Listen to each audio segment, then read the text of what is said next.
میں وہاں بیٹھی ایک عورت نے اس کی مدد کی، اس نے حجاب اچھی طرح اوڑھ لیا اور اب وہ کئی لوگوں کے ساتھ اس مرد کے پیچھے چل رہی تھی۔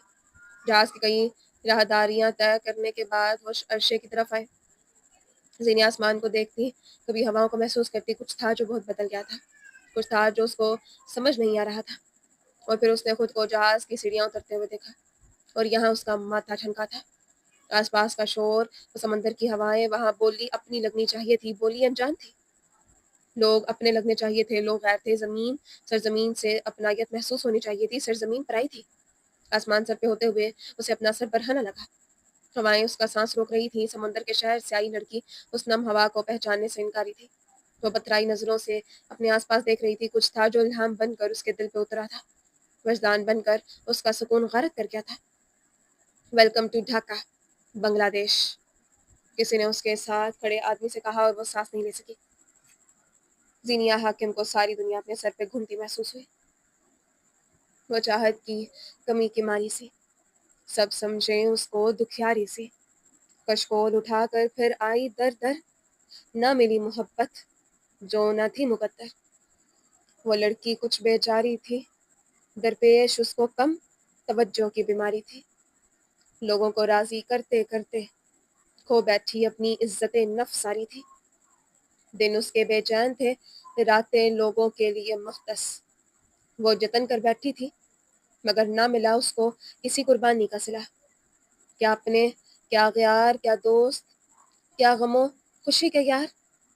ایک روز شفاف پانیوں میں اپنا چہرہ دیکھتے ہوئے اس پہ وارد ہوئے الہام کہیں، آنکھیں ایسی ویسی تھی کیسی، بالکل اس کے دغا باز یاروں جیسی، ہونٹ اس کے ویسے تھے کیسے، بالکل اس کے ریاکار خاندان جیسے، جسم، بال، ذہانت، نقش سب وہی تھا، مگر جو ایک لمحہ لے کر سوچا جائے، ذہن پہ زور ڈالا جائے، کیا خاص رہا ان میں جو کرتے رہے ایک عرصہ استعمال اسے۔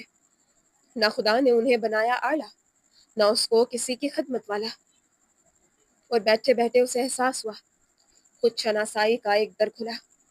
اس نے دیے لوگوں کو مواقع گئی، استعمال کے، مذاق کے، سوال کے، ذومعنی جواب کے، یہ اس کی کم ہمتی تھی مگر کیفیت یہ ساری وقتی تھی۔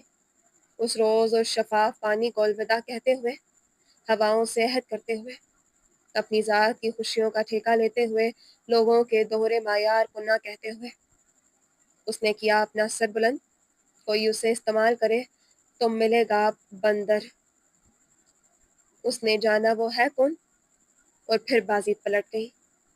جامنی پڑتے آسمان سے سفید روئی کے گولے گر رہے تھے، سارے علاقے نے سفید چادر اوڑھ رکھی تھی، پہاڑ، درخت، وادی، جنگل، گھر، بیابان، میدان، عمارتیں، سب سفید برف سے ڈھک گئے تھے، مگر ان کا اصل رنگ بھورا مٹیالہ سب سرمئی کہیں کہیں سے اپنی جھلک دکھا دیتا تھا۔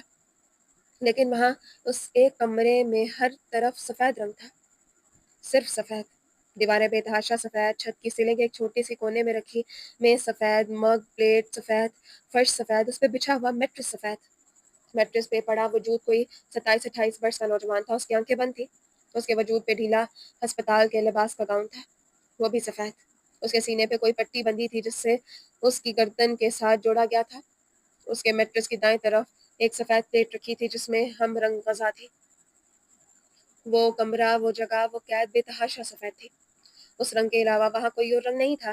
میٹرس پہ لیٹے مرد کی آنکھیں بند تھیں، چہرے اور گردن پہ زخم تھے، گردن ایک طرف سے جلی ہوئی بھی تھی، وہ پہلے کی بنسبت کافی کمزور لگ رہا تھا، وہ شاید بے ہوش تھا مگر اس کی بند آنکھوں کے پار وہ کچھ دیکھ رہا تھا، کوئی ٹوٹا پھوٹا سا منظر، وہ ایک سبزہ زار تھا، لمبے وسیع رقبے پہ پھیلا سبزہ زار، آسمان پہ کوسے فضا تھی، اونچے لمبے درخت تمام تر شان سے کھڑے تھے، اور بند آنکھوں اور زخمی وجود والا مرد وہاں تندرست تھا، سبزہ زار کے اوپر آسمان معمول سے زیادہ روشن تھا، سبز آنکھوں والے مرد کے سامنے اس سے ذرا فاصلے پہ ایک دراز قد عورت کھڑی تھی، اس کے بال کمر سے نیچے تک آتے تھے، گہرے کاسنی رنگ کا لباس دور دور تک پھیلا ہوا تھا، مرد کی طرف اس کی پشت تھی، دفتن اس نے پلٹ کر دیکھا، اس کی آنکھیں آسمان سے اترتی روشنیوں سے زیادہ روشن تھی، سبز آنکھیں گھاس کے اس رنگ سے زیادہ سبز تھی، وہ دونوں ایک دوسرے کو دیکھ کر مسکرائے، پھر مرد نے اس کی اور قدم بڑھائے، لڑکی مسکرانے لگی، اس کی آنکھوں میں سرشاری کے دیے روشن ہوئے، وہ بے تحاشا خوش لگتی تھی،